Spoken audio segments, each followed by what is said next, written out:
एक बहुत प्रसिद्ध वाक्य है, the sun never set on the British Empire, यानी ब्रिटिश साम्राज्य में सूर्य कभी अस्त नहीं होता था। यह वाक्यांश 19वीं और 20वीं सदी की शुरुआत में ब्रिटिश साम्राज्य की विशालता और वैश्विक पहुंच को दर्शाता है। दोस्तों, इस वाक्यांश का मतलब यह है कि दुनिया के हर कोने में ब्रिटिश आधिपत्य वाला कोई ना कोई क्षेत्र हमेशा ऐसा होता था जहां दिन का प्रकाश होता था। धरती के घूमने के कारण जब साम्राज्य के एक हिस्से में सूर्यास्त होता था तो दूसरे हिस्से में सूर्योदय हो रहा था, जिससे ये भ्रम होता था कि ब्रिटिश नियंत्रण वाले भूभाग पर सूरज कभी नहीं डूबता। यह कथन उनकी सैन्य, आर्थिक और राजनीतिक शक्ति की चरम सीमा को दर्शाता है। तो दोस्तों, आज वीडियो में कुछ खास हम आपके लिए लेके आए ग्रीन शेड चैनल में। ये अंडमान निकोबार द्वीप समूह में ब्रिटिश साम्राज्य का आगमन तथा जापानीज ऑक्यूपेशन 3.5 साल का जो दर्दनाक समय था वो हम आपके साथ साझा करेंगे। जो समय था दोस्तों सन 1788 में, जब कैप्टन फ्रांसिस हैमिल्टन बुकेनन ने गवर्नर जनरल चार्ल्स कॉर्नवालिस को द्वीपों की विस्तृत सर्वे करने की आवश्यकता बताई। इसके बाद हाइड्रोग्राफर आर्चिबाल्ड ब्लेयर और कॉर्नवाल रॉबर्ट को इस महत्वपूर्ण कार्य के लिए चुना गया। ब्लेयर ने वाइपर और एलिजाबेथ जहाज़ों से द्वीपों का सर्वेक्षण किया। सर्वे का रिपोर्ट अनुसार भौगोलिक स्थिति, बंदरगाहों की उपयुक्तता, प्राकृतिक संसाधनों और स्थानीय निवासियों के बारे में उल्लेख किया गया। अंततः उनके अनुकूल रिपोर्ट के आधार पर पोर्ट कॉर्नवालिस चाथम का उपनिवेश स्थापित करने के लिए चुना गया।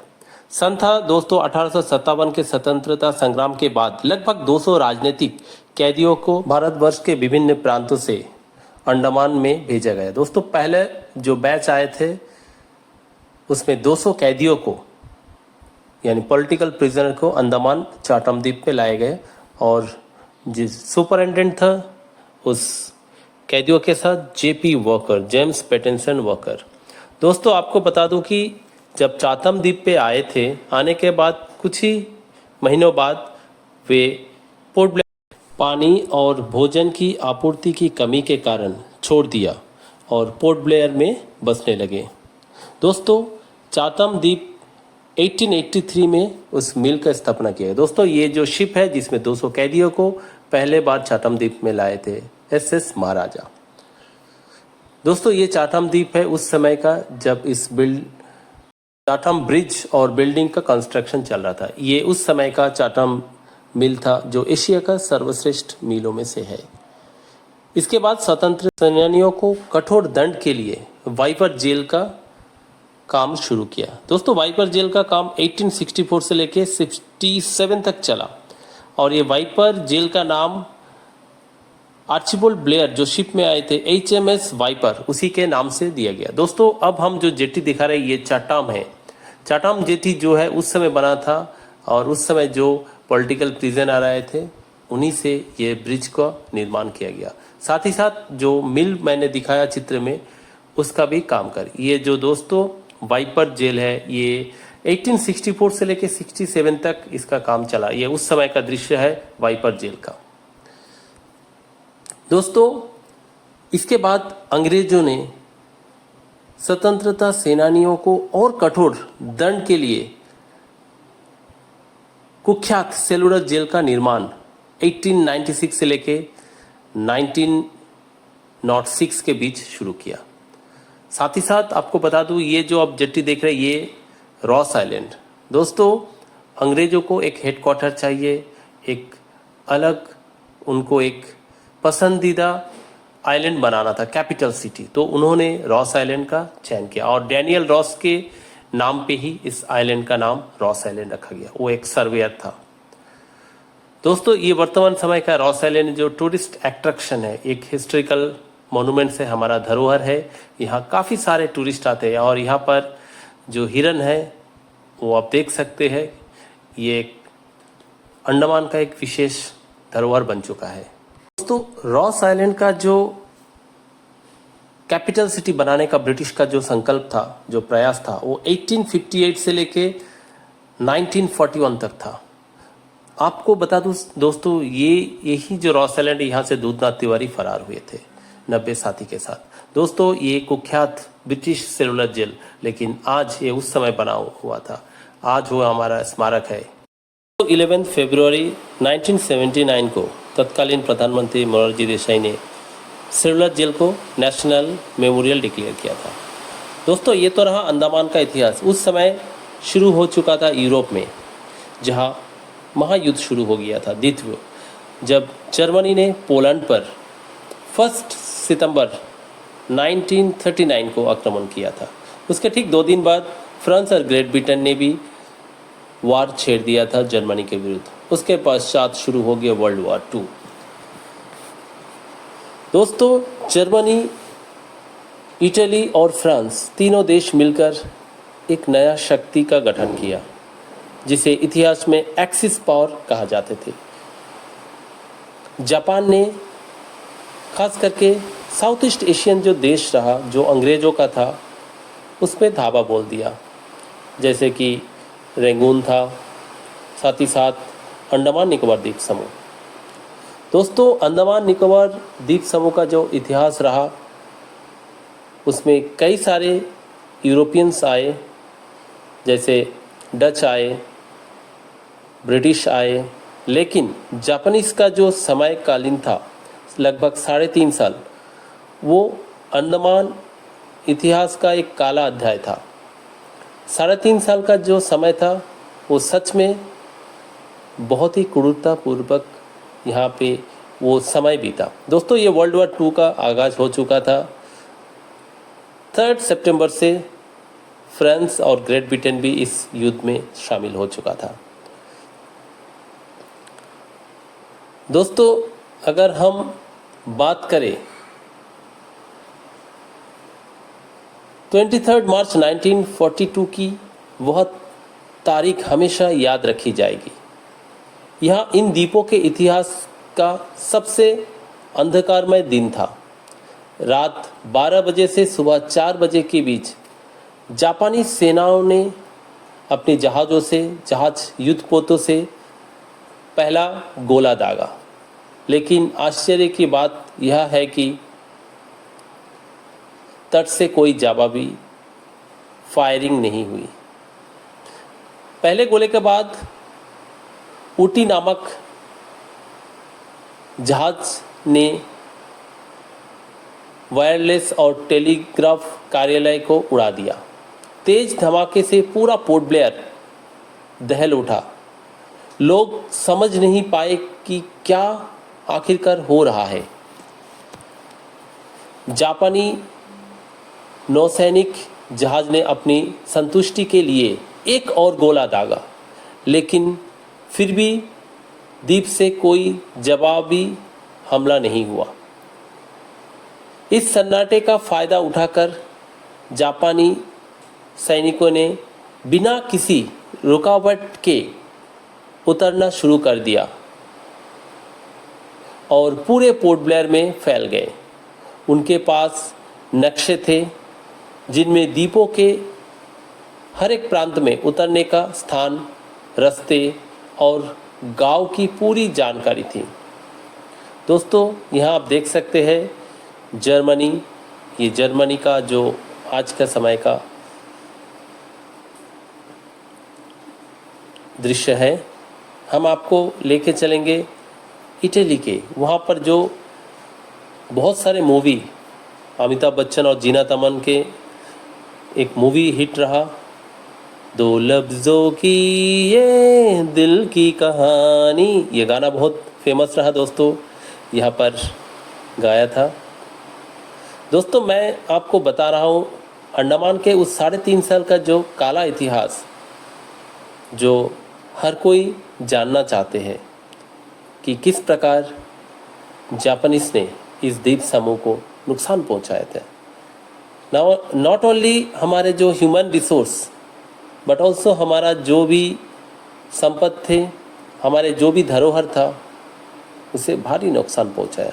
आपको बता दूं, यहाँ पर जो सिल्वर जेल उसका जो 7 विंग्स था उसमें से बम गिरा के विंग्स को नष्ट कर दिया। दोस्तों, मैंने जिक्र किया था किस प्रकार जापानीज ने पोर्ट ब्लेयर पर हमला किया था। ये आपका कार्नोस्कोप बीच, ये उस समय का, मैं आज के समय का भी वहाँ दौरा करूँगा, आपको इस वीडियो में दिखाऊंगा किस प्रकार से पावर ट्रांसफ़र हुआ था। ये हम आपको दिखा रहे हैं। इस प्रकार शिपों में आए थे और अपना फ्लैग, झंडा यहाँ पर फहराए थे। ये कार्नोस्कोप के उस समय का चित्र है। बहुत ही रेयर कलेक्शन है दोस्तों, ये रियल कलेक्शन है। दोस्तों, हम चलेंगे आपको वही कार्नोस्कोप बीच, जहाँ हम आप दिखाएंगे जापानीज ने किस प्रकार 3.5 साल में अपने युद्ध नीति के तहत, जहाँ पर वो अपना बंकर बना के रखे थे, क्योंकि अंडमान एक ऐसा जगह है जहाँ पर आप नेवल बेस बना सकते हैं। और जापानी सोच काफ़ी, उसका जो दृष्टिकोण है आगे है। उन्होंने, अंग्रेज आए, ब्रिटिश कितना साल से है आप सोचिए, कितना कुछ बनाए, लेकिन उन्होंने इस तरह के बंकर और अपना डिफेंस रणनीति में बहुत पीछे रहा। इसीलिए तो जापानीज ने 3.5 साल तक कब्जा जमाए रखा अंडमान निकोबार द्वीप समूह में। ये कार्नोस्कोप के बीच हम दिखाएंगे उस समय के जो बंकर है। आज यहाँ पर यूथ और यंग जनरेशन दोस्तों देख सकते हैं 4G इस्तेमाल कर रहे हैं बंकर के ऊपर। आप सोचिए उस समय आप कुछ भी कर सकते थे, जबकि जापानीज का 2 अत्याचार है, जुल्फिकार अली से सोच के सौदागर अली, हम नाम लेगा अनगिनत, जो इस घटना का जो चश्मदीद रहे। और एक महान व्यक्ति मैं बोल सकता हूँ उस समय का, हरिराम जी, जिनका निधन हो चुका है, वो जापानीज ट्रांसलेटर था। दोस्तों, वीडियो में बना रहे, अंत में आप देख सकते हैं हरिराम जी का प्रेस नोट 2003 में छपा था एस्पेक्ट नामक न्यूज़पेपर में। मैं इसमें साझा किया हूँ इस चैनल के जो वीडियो में, इस अंत तक बना रहे। दोस्तों, ये आगे जाके भी आपको एक बंकर मिलेगा। अगर आप कभी अंडमान घूमने आए तो कार्नोस्कोप जरूर आइए। यहाँ से देखिए उस समय बना हुआ कुछ टूटा फूटा रास्ता आपको मिलेगा। यहाँ भी लोग बैठ के अपने समय बिताते हैं। ये उस समय का बंकर। सोचिए दोस्तों, 1942 से लेके 45 के बीच में कितना काम किया जापानीज ने, स्पेशली अपने डिफेंस रणनीति के ओर, अपने सामरिक जो बाहिनी को और सशक्त बनाने के लिए। ये अंदर का काफ़ी स्ट्रॉन्ग, काफ़ी टिकाऊ, मजबूत है। आप सोचिए जो दोस्तों, यहाँ 2004 को 26 दिसंबर में भयावह सुनामी जो इंडियन ओशन में आए थे, काफ़ी नुकसान पहुँचे अंडमान निकोबार कोस्टल एरिया में, जो समुद्री तट है, स्पेशली चाहे वो निकोबार डिस्ट्रिक्ट हो या अंडमान हो या नॉर्थ मिडिल। दोस्तों, निकोबार में भी बता दूं, एरोंग और कई ऐसे गांव हैं जहां पर जापानीज बंकर है। यहाँ पर काफ़ी लोग फिशिंग करते हैं शाम के। और सामने जो आइलैंड दिख रहे हैं वो है स्नेक आइलैंड। यही रास्ते से जापानीज लोग आए थे। दोस्तों, आने वाले समय में मेरे वीडियो रहेगा, बहुत ही खास वीडियो होने वाला है। 2-1 दिन में आ जाएंगे आपके सामने। जो निकोबार में जो जापानीज जो हत्याकांड हुआ था, जो कब्रिस्तान बनाए थे, वहाँ का वीडियो हम आपके साथ साझा करेंगे। चलिए हम आगे जाते हैं। कार्नोस्कोप बीच से होते हुए जब आप मरीना पार्क के ओर आएंगे, कुछ इसी प्रकार आपको और भी बंकर मिलेगा। दोस्तों, अगर आप काउंट करते हैं तो लगभग 10 से 11 बंकर मैं आपको दिखा सकता हूँ, लेकिन कई जो रोड कंस्ट्रक्शन होते हुए हटाया गया। अब ये देखिए बीच में एक बंकर है, इसको प्रोटेक्ट करते हुए साइड से लेके गए, क्योंकि ये भी एक उस समय का जो इतिहास है जो गवाह करते हैं कि उस समय, ये गवाही ही देते हैं कि उस समय किस प्रकार टेक्नोलॉजी था जापानीज, किस प्रकार उसका रणनीति था युद्ध के खिलाफ, स्पेशली सेकेंड वर्ल्ड वॉर। थोड़ी देर आगे जाने के बाद यहाँ पर शिव मंदिर मिलेगा और यहाँ पर आप उसी के जस्ट थोड़े ही आगे और एक रोड कंस्ट्रक्शन ड्रेन चल रहा है, वहाँ भी एक बंकर आपको दिखाई दे रहा है। दोस्तों, थोड़ी दूर आते हैं, हमको मिल जाएंगे रॉस आइलैंड। यहाँ भी काफ़ी सारे बंकर्स बनाए हैं। दोस्तों, चाहे आप चाताम द्वीप जाए, चाहे आप चिड़िया टप्पू तरफ जाए, चाहे कोलनपुर बीच जाए। दोस्तों, ये मायाबंदर का बीच है। मायाबंदर का जो जर्मन जेटी है, ये वहाँ का है। ये भी जर्मन ने बनाया। दोस्तों, इसका इतिहास कुछ इस प्रकार है, जब जर्मन का जो इंजीनियर्स है वो यहाँ पर आए और जापानीज के कथन पर उन्होंने जर्मन जेट्टी का निर्माण किया, इसीलिए वो जेट्टी का नाम जर्मन जेट्टी, बल्कि है वो जापानीज ने बनाया। ये बंकर्स है, ये रॉस आइलैंड में है। और दोस्तों ये जापानीज का जो बंकर के अंदर का उस समय का दृश्य देखिए, किस तरह मतलब सैनिकों को रेस्ट करने का मौका मिलेगा। दोस्तों ये है सेलुलर जेल, इसका इतिहास भी हम आपके साथ साझा करेंगे, आगे पिछले वीडियो में भी रहा मेरा। दोस्तों सेलुलर जेल का बहुत सारा ऐसा कहानी है जो हम बताने जाएगा तो काफ़ी समय बीतता जाएगा। दोस्तों वीर सावरकर का जो पार्क है वो सामने ही बना है, और यहाँ बहुत सारे इतिहास इस सेलुलर जेल से जुड़ा हुआ है। दोस्तों हम चलेंगे आपको लेके अभी। जल्द ही मित्रों देशों की सेना यानी अलाइड मिलिट्री एयर ने बमबारी शुरू कर दी अंडमान निकोबार में कोई जगह पर। इसके बीच जापानी सेना ने क्रू टॉर्चर शुरू कर दिए, क्योंकि कुछ लोगों को, निर्दोष लोगों को जासूस होने का संदेह किया। इसी प्रकार से कुछ 30 जनवरी 1944 यानी बसंत पंचमी के दिन, इस दिन को 44 बदकिस्मत पीड़ितों को मौत की सजा सुनाई गई। उन्हें ट्रकों में भरकर पोर्ट ब्लेयर से लगभग 18 किलोमीटर दूर हम्फ्रीगंज नामक जगह पर ले जाया गया। ये वो गुमनाम शहीद थे जिनमें 44 व्यक्ति को जापानीज ने मारा, जिसमें अब्दुल जलील, बलवंत सिंह, फजल तिवारी और कई अन्य, जिन्होंने आज़ादी की लड़ाई के दौरान जापानियों के हाथों भीषण अंत सहा। इन शहीदों के बलिदान को याद रखना हमारी जिम्मेदारी है। यह हमें बताते हैं कि आज़ादी की कीमत कितनी भारी रही है। दोस्तों इस इतिहास के बारे में आपका क्या विचार है, कमेंट सेक्शन में ज़रूर बताएं, और ऐसे ही भूली बिसरी कहानी जानने के लिए हमारे चैनल को सब्सक्राइब करें, लाइक करें और शेयर करें।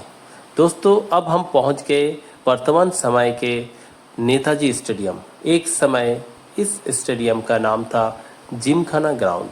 तो चलिए दोस्तों हम आगे आपको लेके चलेंगे, जहां पर नेताजी सुभाष चंद्र बोस ने 30 दिसंबर 1943 को स्वतंत्रता का पहला झंडा फहराया था, और उस पल को हम आपके साथ साझा करेंगे। तो इस जापानीज क्रूरता के बीच में एक नया अध्याय जुड़ा है, नेताजी सुभाष चंद्र बोस का अंडमान निकोबार द्वीप समूह में आगमन। 29 दिसंबर 1943 को नेताजी सुभाष चंद्र बोस अंडमान आए और सेलुलर जेल का दौरा किया, और अंडमान क्लब के सामने यानी उस समय जो जिमखाना ग्राउंड है वहाँ पर फर्स्ट भारत के ट्राई कलर नेशनल फ्लैग का होस्टिंग किया। दोस्तों बात है 30 सितंबर 1943 की सुबह की। पोर्ट ब्लेयर की जिमखाना मैदान लोगों से खचाखच भरा हुआ था। हर कोई नेताजी सुभाष चंद्र बोस के आगमन का इंतजार कर रहा था। नेताजी मंच पर आते ही केसर दास और उनके साथियों द्वारा गाए जा रहे जनगणों की धुन बजते हैं और तिरंगा फहराया जाता है। इस ऐतिहासिक सभा में नेताजी ने सबसे बड़ी घोषणा की। जापान की शाही सरकार ने अंडमान और निकोबार द्वीप समूह को आजाद हिंद सरकार को सौंप दिया था। यह वो क्षण था जब भारत की भूमि का एक हिस्सा औपचारिक रूप से आजाद हिंद सरकार के नियंत्रण में आया था।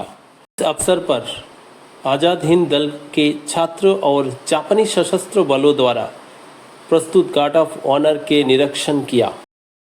नेताजी ने चीफ कमिश्नर के बंगले में रहने और वहां तिरंगा फहराने की अपनी गहरी इच्छा भी जाहिर की। उन्होंने ब्रिटिश साम्राज्य से भारत को मुक्त करवाने की अपनी गतिविधियों का विस्तार से वर्णन किया, जिसके लिए भारतीय लोगों से महान बलिदान की आवश्यकता थी।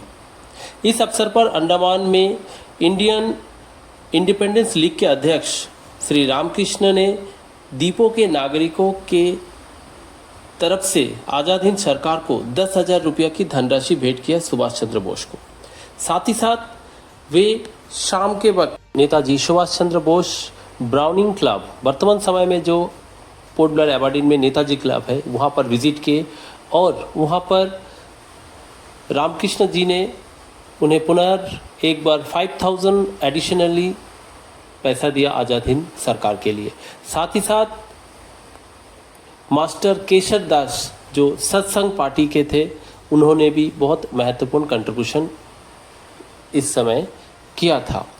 ऐतिहासिक मौके पर नेताजी ने एक और दिल छू लेने वाला काम किया। उन्होंने केसर दास को उनके वंदे मातरम गायन के शानदार प्रदर्शन की सराहना में जापानी मुद्रा में 20 रुपये का एक छोटा सा टोकन दिया। दोस्तों, ये जापान के गतिविधि चल रहा है, युद्ध अपने चरम सीमा पर पहुंच चुका था, लेकिन वो समय आ गया था जापान के इतिहास में विश्व समापन के, परमाणु बम और जापानी राज का पतन। जी हाँ दोस्तों, मैं बात कर रहा हूँ 1945 में संयुक्त अमेरिका द्वारा 6 अगस्त को जापान के हिरोशिमा शहर पर लिटिल बॉय नामक परमाणु बम गिराया।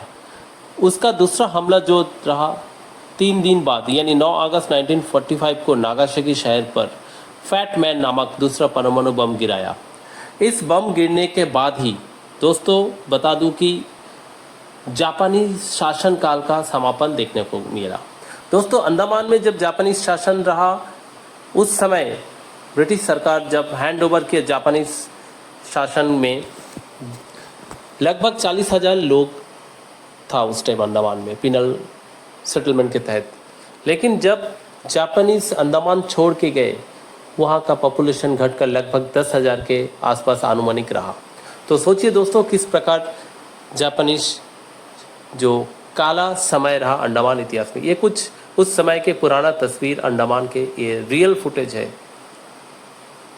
दोस्तों, उम्मीद है आपको ये वीडियो पसंद आए, तो मेरे इस चैनल को सब्सक्राइब करना, लाइक, शेयर और कमेंट करना। ये ब्रिटिश शासनकालीन में बना हुआ ये जापानीज मंदिर है जो वर्तमान समय के गांधी पार्क में स्थित है। दोस्तों, मैंने वीडियो के शुरुआत में जिक्र किया था हरिराम जी के, उन्हीं का ऊपर बना हुआ ये डिटेल्स न्यूज़ रिपोर्ट।